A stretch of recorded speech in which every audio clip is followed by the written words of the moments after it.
हाँ तो दोस्तों, इस वीडियो के अंदर हम सनराइज लाइफ साइंस के आईपीओ के बारे में बात करेंगे और जानेंगे कि इस आईपीओ के अंदर आपको कितना लिस्टिंग गेन मिल सकता है और आपको इस आईपीओ के अंदर अप्लाई करना चाहिए या नहीं। चलिए शुरू करते हैं। तो देखिए, सबसे पहले हम ये जानेंगे कि ये कंपनी क्या काम करती है। तो देखिए, जो कंपनी है 2017 में ये कंपनी स्टार्ट हुई है, यानी कि लगभग 5 से 6 साल ये कंपनी को स्टार्ट हुए हो चुके हैं। तो ये कंपनी की अगर हम बात करेंगे तो ये कंपनी टैबलेट्स हो गया, सिरप्स हो गया, फिर जो माउथ वॉश वगैरह होते हैं, यानी कि जो भी अगर हम देखेंगे तो यहाँ पे जो भी पर्सनल केयर से रिलेटेड जो भी प्रोडक्ट्स होते हैं वो ये कंपनी में यहाँ पे सेल करती हुई नजर आती है। और उसके अलावा अगर हम देखेंगे जो हेल्थ केयर से रिलेटेड जो भी प्रोडक्ट्स होते हैं, जिसमें अगर हम बात करेंगे एंटी बैक्टीरियल हो गया, एंटी फंगल हो गया, एंटी मलेरियल हो गया, तो इससे रिलेटेड जो भी ड्रग्स वगैरह होते हैं वो ये कंपनी में यहाँ पे सेल करती हुई नजर आती है।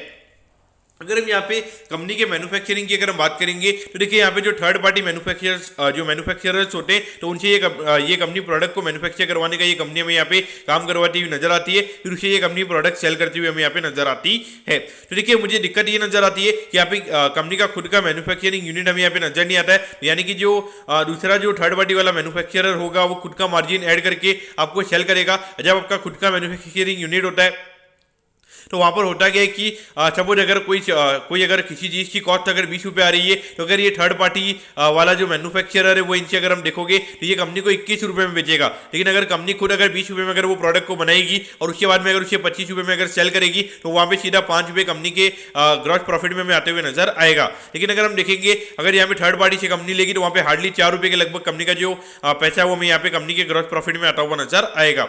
लेकिन एक अच्छी बात ये रहती है कि थर्ड पार्टी जब मैन्युफैक्चरर आपके पास में होते हैं तो वहाँ पर आपको कैपिटल काफी कम लग जाती है। यानी कि यहाँ पर जो रिटर्न ऑन इक्विटी होता है वो काफी कम हो जाता है। यहाँ पे जो एसेट टर्नओवर रेशियो होता है आपका वो काफी बढ़ जाता है। तो कहीं ना कहीं अगर हम देखेंगे तो रिटर्न ऑन इक्विटी यहाँ पे काफी अच्छा इंप्रूव रहता है। तो उससे कहीं ना कहीं बिजनेस को ग्रो करने में भी काफी इजी रह सकता है। अब अगर उसके अलावा अगर हम बात करेंगे तो यहाँ पे अराउंड 18 रजिस्टर्ड इनके ट्रेडमार्क्स हमें यहाँ पे नजर आते हैं। जो इनके 32 प्रोडक्ट्स है उसमें जो लगभग 18 रजिस्टर्ड ट्रेडमार्क्स हमें यहाँ पे ये कंपनी के प्रोडक्ट पे नजर आते हैं। अगर हम यहाँ पे ऑब्जेक्टिव की अगर हम बात करेंगे, यानी कि जो कंपनी को आईपीओ से पैसा मिलने वाला है उससे कंपनी कैसे यूटिलाइज करने वाली है, तो देखिए वर्किंग कैपिटल की रिक्वायरमेंट से रिगार्डिंग कंपनी का आईपीओ हमें यहाँ पे आता हुआ नजर आ रहा है। यानी कि डेली टू डेली जो कैश की रिक्वायरमेंट्स होती है उसके रिगार्डिंग यहाँ पे कंपनी का आईपीओ में यहाँ पे आता हुआ नजर आ रहा है। तो देखिए, मुझे यहाँ पे कंपनी का ऑब्जेक्टिव काफी ज्यादा नेगेटिव लगा है। इसलिए नेगेटिव लगा है क्योंकि देखिए अभी कंपनी थर्ड पार्टी से मैन्युफैक्चर करवाने का ये कंपनी में यहाँ पे काम करवाती हुई नजर आती है। अगर यहाँ पे कंपनी इससे रिगार्डिंग ये आईपीओ लेकर आती कि हमें यहाँ पे खुद का मैन्युफैक्चरिंग यूनिट ओपन करना है, हमें आने वाले टाइम में हमारे ग्रॉस मार्जिन को हाई करना है और नए प्रोडक्ट्स यहाँ पे लॉन्च करने, तो वो कहीं ना कहीं वो ऑब्जेक्टिव को मैं यहाँ पे काफी ज्यादा पॉजिटिव वे में लेता। अगर हम यहाँ पे कंपनी के प्रमोटर्स की अगर हम बात करेंगे तो देखिए निखिल कुमार ठक्कर जी हमें यहाँ पे कंपनी के प्रमोटर नजर आते हैं। उसके अलावा अमित भाई शंभूलाल ठक्कर जी हमें यहाँ पे कंपनी के प्रमोटर नजर आते हैं। फिर भाग्येश कीर्ति भाई पारेख जी हो गए और भरत कुमार वी ठक्कर जी हमें यहाँ पे कंपनी के प्रमोटर नजर आते हैं। अब अगर हम यहाँ पे कंपनी के फाइनेंशियल्स की अगर हम बात करेंगे तो देखिए 2021 में लगभग 16 करोड़ के लगभग कंपनी का रेवेन्यू का नंबर था। फिर ये नंबर हमें 26 करोड़ के लगभग होता हुआ नजर आया था। और अगर हम 2023 में अगर हम बात करेंगे ये नंबर हमें 24 करोड़ के लगभग ये नंबर हमें यहाँ पे नजर आता है। तो अगर हम देखेंगे तो यहाँ पे 2022 के कंपेरिजन में कोई ज्यादा ग्रोथ के नंबर देखने को नहीं मिले, बल्कि अगर हम रेवेन्यू के नंबर की अगर हम बात करेंगे लगभग 7 to 8% से कंपनी का रेवेन्यू का नंबर हमें यहाँ पे गिरता हुआ नजर आया है।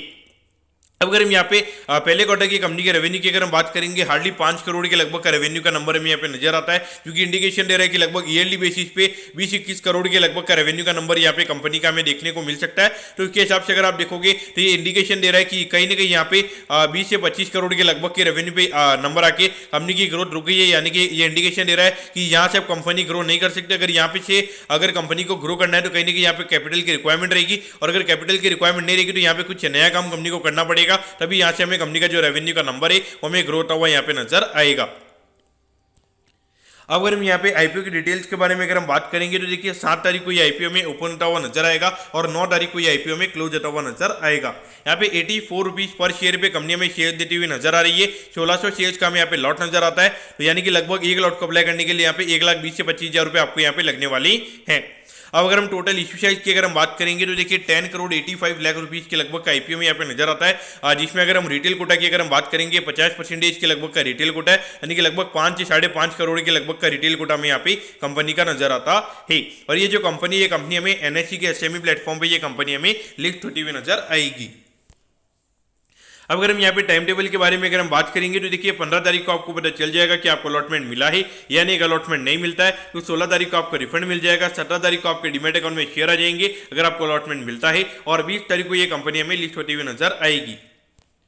अब अगर हम एट दी एंड अगर हम वैल्यूएशन के पैरामीटर्स की अगर हम बात करेंगे तो देखिए हार्डली लगभग 35 करोड़ के मार्केट कैप पे ये कंपनी का आईपीओ में आता हुआ नजर आ रहा है। तो उसके हिसाब से अगर हम वैल्यूएशन की अगर हम बात करेंगे लगभग 16 से 17 के पी रेशियो पे ये कंपनी का आईपीओ में यहाँ पे आता हुआ नजर आ रहा है।